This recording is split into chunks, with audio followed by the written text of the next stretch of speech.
बताएंगे किस मुद्दे को लेकर आप लोग का बीपीएससी का नोटिस है वो जारी किया गया? देखिए, बीपीएससी ने कई सारे ऐसे बयान जारी किए, ऐसे नोटिफिकेशन जारी किए जिससे भ्रम की स्थिति पैदा हो गई। और अध्यक्ष महोदय ने स्पष्ट कई मीडिया में और अखबारों में कहा था कि वो ज़रूरत लगेगी तो नॉर्मलाइजेशन करेंगे।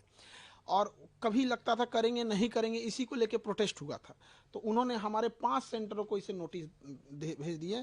देखिए, इसमें है मुसल्लापुर बोरिंग रोड पटना का है, ये मुखर्जी नगर दिल्ली है, करोल बाग दिल्ली है, और ये प्रयागराज सेंटर पे इन्होंने भेजा है। हालांकि इनसे एक छूट गया है, देहरादून छूट गया है और गुवाहाटी खुल रहा है, वो छूट गया है। इन्हें वहां भी भेजना चाहिए, हम इसका जवाब देंगे। और इसमें कहा गया है कि हमने बच्चों को भड़का दिया यहाँ पे, जो कि सरासर गलत है। आप ये समझ सकते हैं कि आयोग कितना अयोग्य हो चुका है। हम बच्चे को कैसे समझा भड़का सकते हैं, जो बच्चा खुद बीपीएससी का एग्जाम देने जा रहा है, एसडीएम डीएसपी बनने वाला है। यहाँ पर इनके गलत एक्शन की वजह से वो अपना विरोध संवैधानिक अधिकार के लिए मांग करने वहां गए थे।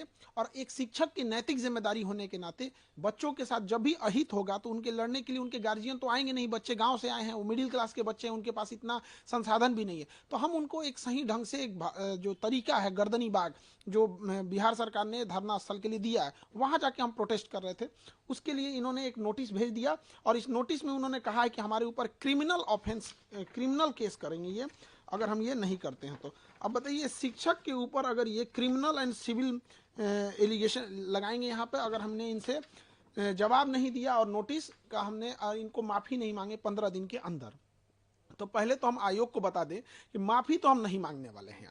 2 साल जेल काट लेंगे वो सही है। एक शिक्षक को ये क्रिमिनल बोलेंगे, ये पूरी देश देख रही है कि बिहार में क्या हो रहा है।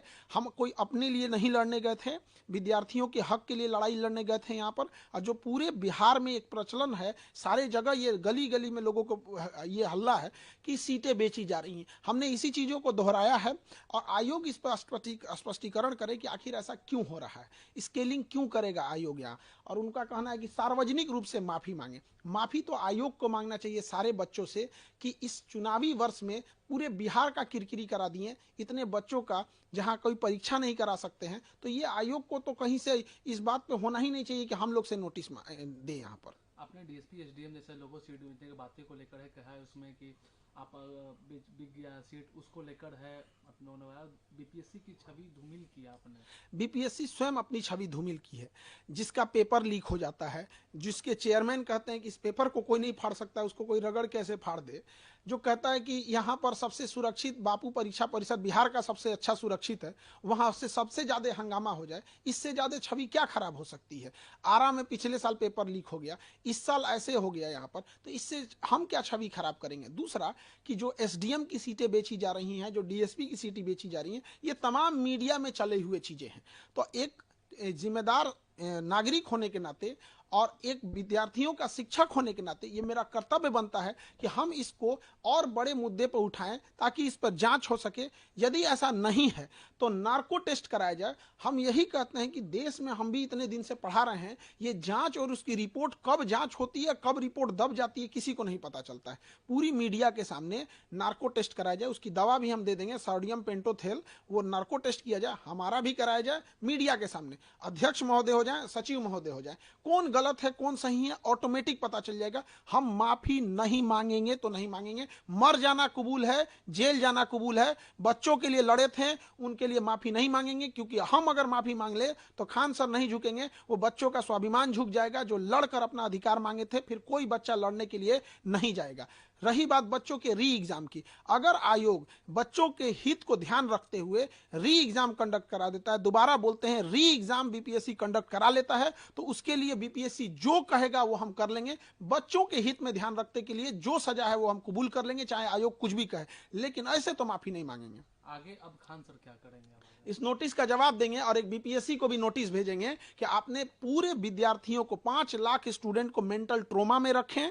वहां पे कभी इनको लगता है, कभी इनका मन करेगा ऑप्शनल हटा देंगे, कभी 5 ऑप्शन डाल देंगे, कभी 4 ऑप्शन डाल देंगे, कभी एक ट्वीट ट्वीट खेल देंगे, कुछ से कुछ बोलने लगेंगे। इनका अध्यक्ष साहब का कहना था मैं एग्जाम के लास्ट मोमेंट में डिसीजन ले सकता हूं कि नॉर्मलाइजेशन होगा कि नहीं होगा। तो बाहर में आके हम लोग क्या बोले। हम शिक्षकों को इन्होंने ये समझाने की नहीं कोशिश की थी, बल्कि ये थोपने की कोशिश की थी कि हम नॉर्मलाइजेशन करने जा रहे हैं, आप बच्चों को समझाइए। तो हम क्यों इनके डिसीजन को भागी बनेंगे? हमने इनसे यही कहा था कि आप बच्चों से बात करके बैठ लीजिए। तो इन्होंने कहा कि ठीक है, आप बच्चों को समझा दीजिए कि 15 नवंबर को हम एक बच्चों की मीटिंग बुलाएंगे। हम लोग की तो वैल्यू हम लोग तो बोल दिए कि आयोग बोले हैं कि 15 नवंबर को मीटिंग बुलाएंगे। क्या इससे आयोग की मंशा पर, उसकी छवि धूमिल नहीं होती है? तो ये सब चीजों में आयोग को सोचना चाहिए।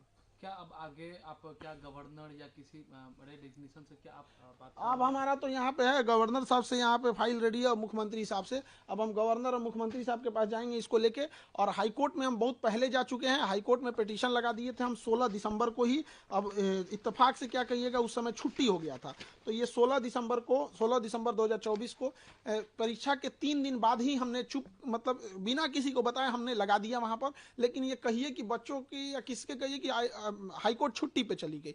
तो हम ये तीनों जगह अब जाएंगे, हम छोड़ेंगे नहीं किसी को भी। बच्चों के भविष्य के साथ खेलने का अधिकार किसी को नहीं है। वो बच्चे मिडिल क्लास से आ रहे हैं, कोई गरीब है, वो देख रहा होता है कि गलत हो रहा है, लेकिन ऐसा नहीं है कि उसको होने देंगे। इसकी सीबीआई जांच होनी चाहिए, सीबीआई जांच जाए अपने जगह पे। नार्को टेस्ट सबसे जरूरी है। क्या आप सीबीआई जांच की मांग कर रहे हैं? हम सीबीआई जांच करते हैं, सबसे पहले हमसे शुरू करें, वरना आयोग उसके बाद अध्यक्ष पे जाए। पहले हमारे से स्टार्ट कर ले, नार्को टेस्ट कर ले, फिर अध्यक्ष से। क्या कौन झूठ बोल रहा है, कौन सच बोल रहा है, सब सामने आ जाएगा। यहाँ पे संवैधानिक जगह पे बैठ के संविधान की रक्षा करनी चाहिए, देश की भविष्य का। इससे पहले अतुल प्रसाद भी थे, इतनी बड़ी परीक्षा कंडक्ट कराएं, इस तरह का तो एलिगेशन उन पे नहीं लगा। ये एक एग्जाम कंडक्ट कराने में पूरी तरह से धज्जी उड़ा दी है बीपीएससी का। क्या अब आगे, क्योंकि ये भी कहा जा रहा है क्योंकि छात्र जो लोग धरने स्थल पर बैठे थे, अभी कहें कि बिहार का धरना देने का जगह धरना स्थल है, तो धरना स्थल से कहीं गांधी मैदान कुछ नेता लेकर आरोप ये लगा कि छात्र को है वो कमजोर करने की कोशिश की इस आंदोलन को। कुछ शिक्षक लोगों ने किया, कुछ नेता लोगों ने किया, आरोप तो ये भी लगे। देखिए, आरोप जो लगाया जा रहा है, बच्चों की समस्या समझिए। एक बच्चे के साथ अन्याय हुआ है, उसका पटना में कोई नहीं है, तो कोई भी उसके ऊपर हाथ सहला देता है तो उसको लगता है कि मेरा अपना है। ये कुछ शिक्षक जैसे कोई बीपीएससी नहीं पढ़ाते हैं, तो वो भी वहां अगर हैं तो बच्चों को लगता है ना कि भाई मेरा मोरल सपोर्ट मिल रहा है, वो उसे भगाएगा तो नहीं। अगर कोई राजनेता आ रहा है तो उसे वो भगाएगा तो नहीं। और ये राजनीतिकरण क्यों हुआ है? माननीय मुख्यमंत्री इसमें हस्तक्षेप नहीं किए। यदि वो 2 दिन 4 दिन के अंदर, 1 हफ्ते के अंदर हस्तक्षेप कर लेते तो किसी को राजनीतिकरण नहीं होने देता। हमें या किसी विद्यार्थी को ये अधिकार थोड़ी है कि उनके धरना स्थल पे कोई अगर राजनेता आता है तो उसे वो भगा देंगे यहाँ पर। या कोई शिक्षक भले बीपीएससी को नहीं पढ़ा रहा है, बीपीएससी नहीं जानते, तो वो भी अगर वहां बैठे हैं तो बच्चों को क्या है, वो तो वहां उनको रहने ही देंगे। उनको लगता है कि भाई कोई भी हमारा साथ दे रहा है। तो अगर इसमें राजनीतिकरण हुआ है, जो कि नहीं होना चाहिए, तो उसके लिए भी जिम्मेदार सरकार है। अगर ये त्वरित एक्शन लेते तो ये नौबत ही नहीं आती। उसी धरना स्थल से 2 दिसंबर से लेकर 4 दिसंबर के बीच में 1 हफ्ते तक, वो शुरुआती दिसंबर पे एनसीएल के मामला था, मुख्यमंत्री साहब ने हस्तक्षेप किया, हो गया। 6 दिसंबर को नॉर्मलाइजेशन खत्म था, हो गया। यहां भी हस्तक्षेप करते तो नहीं होता। ये चुनावी वर्ष है, मुख्यमंत्री साहब को भी सोचना चाहिए कि बच्चों के भविष्य में सोचेंगे तो बच्चे भी अच्छा करेंगे। लेकिन बीपीएससी तो ऑटोनोमस बॉडी है, तो इसको फिर हस्तक्षेप, ये कहने के लिए सारी चीजें होती हैं। मतलब ऑटोनोमस क्या होता है? नहीं, एक होता है कि किसी को समझाने के लिए कुछ भी कर दीजिए, ऑटोनोमस होता है। एक बार डिप्टी सीएम साहब कहते हैं यदि धांधली होगी तो मैं 2 मिनट में परीक्षा कैंसिल करा सकता हूं। तो फिर ये बताइए कि फिर वो ऑटोनोमस कैसे हुआ? अब कई बयान आता है कि जिसमें वो कहा जाता है कि जांच हो रही है, जांच होगी, अगर गड़बड़ पाया जाएगा तो दोबारा परीक्षा होगी। ये बात तो अगर बीपीएससी ऑटोनोमस है तो बताइए कि ये बात उन्हें बोलना चाहिए, फिर मिनिस्टर लोग कैसे बोल रहे हैं? क्या अब खान सर जवाब क्या देंगे? अभी हाईकोर्ट जाएंगे हम लोग, गवर्नर सर के पास जाएंगे, सीएम सर के पास मिलेंगे। मेनली अभी हाईकोर्ट पे भरोसा है, हाईकोर्ट को ही इस पे एक्शन लेना चाहिए यहाँ पे। और सरकार से विनम्र निवेदन करते हैं कि बीपीएससी जो है, इसमें कुछ ऐसे लोग हैं जो चुनावी वर्ष में जानबूझकर प्लांटेड किए गए हैं सरकार की छवि खराब करने के लिए। इनकी सीबीआई जांच होनी चाहिए और अध्यक्ष महोदय को पद से हटाना चाहिए।